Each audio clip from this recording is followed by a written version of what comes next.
Has Frank Castle finally met his match, the person who will be his ultimate undoing, and is it the last person he ever expected? Well, let's hop into the pages of Punisher issue number 11, the penultimate issue in this Jason Aaron Maxi series, and find out together, shall we? Alrighty then, so as we rejoin the book, we're treated to another Maria flashback. It's made abundantly clear that this is only a couple weeks before the Castle's murder in Central Park, and that things were already heavily deteriorating before the big moment that would tear apart Frank's life forever. A guy makes a pass at Maria at the gun range, a place that Frank used to love but that he stopped frequenting with his wife because it was too painful to hold a gun and not use it. At least, not the way we all know he wanted to. Maria briefly considers playing into this dude's advances, if only because it would mean a man was actually taking interest in her again. Frank, it seems around that time, was still disappearing at night, but moreover than that, he picked up a brand new obsession. He bought a junker van that he's been fixing up, saying that he plans to take the family on a road trip soon. Though Maria heard him strip and rebuild the engine about a dozen times, meaning that he was really just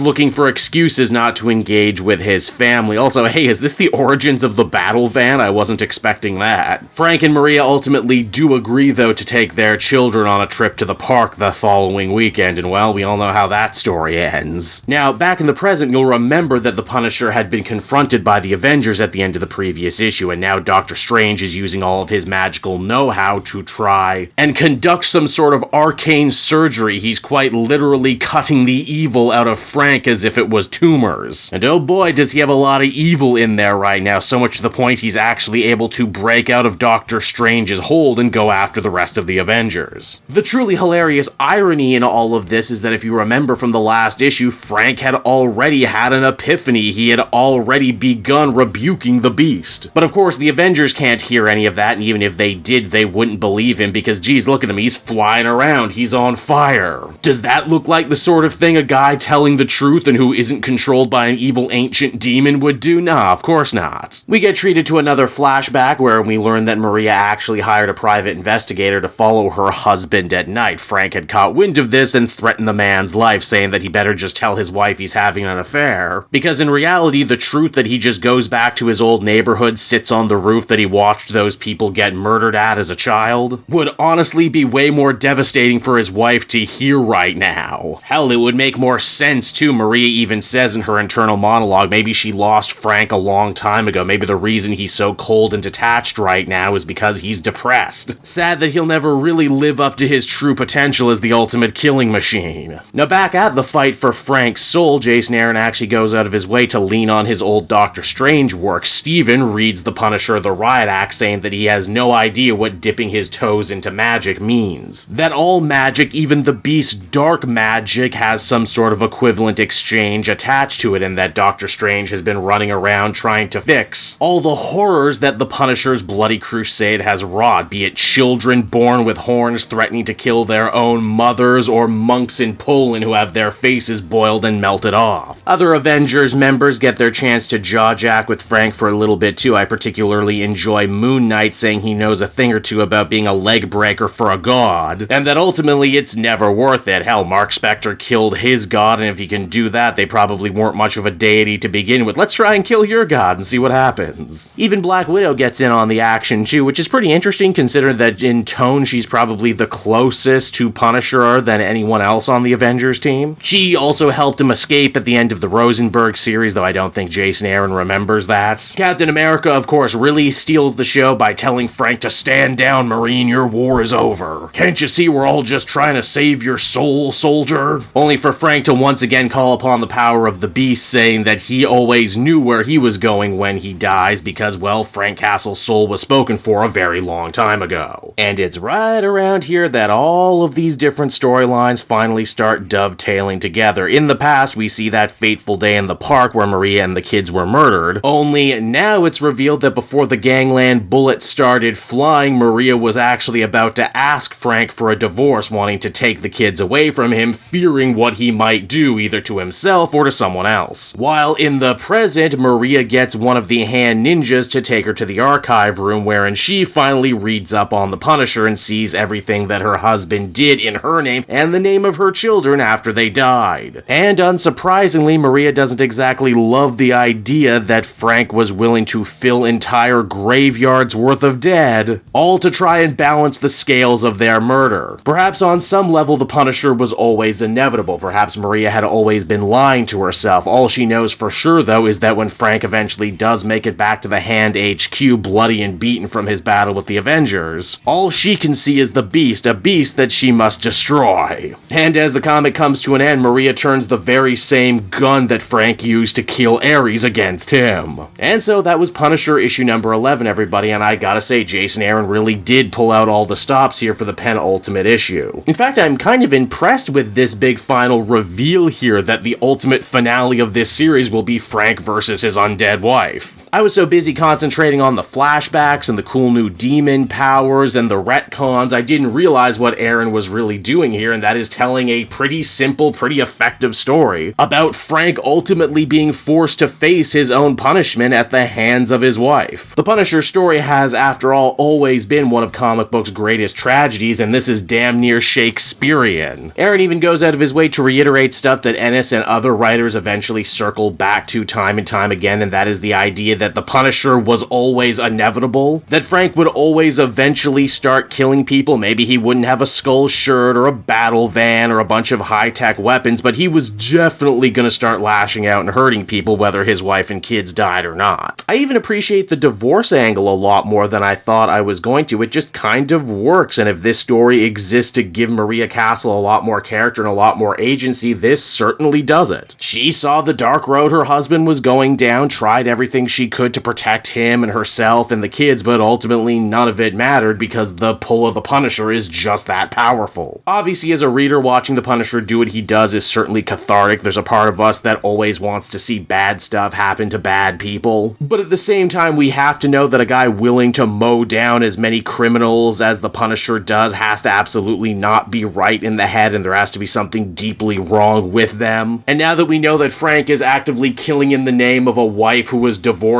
him, and not the idealized version of his wife that's basically always existed in comics, it puts the whole thing into a really interesting, really modernist perspective. I know a lot of people ask the question how many of the retcons from this series are going to stick around when someone new starts writing Punisher, but if there's one that I hope sticks, I hope it's this one. It's also going to make for a really interesting final battle too. Will Punisher be willing to kill this undead version of his wife? If it means saving his own life, or will he actually accept his own final punishment? I guess only time will tell. Overall, I'd give this issue a 9 out of 10. Man, this series continues to really surprise me in the best ways. Hey there everyone, Cape Joel again, and I want to thank you so much for watching to the end of the video. As always, if you liked what you see, be sure to like, subscribe, comment. It really helps drive engagement and helps me out too. Also, if you are a patron, which you can become for as little as $1 a month, you will get exclusive content that no one else can ever see, and you'll get to see the Comic Multiverse podcast before anyone else too. You can check out all this and more down in the description. And until next time everyone, this has been Cape Joel, and I'll see you all next time. Cheers.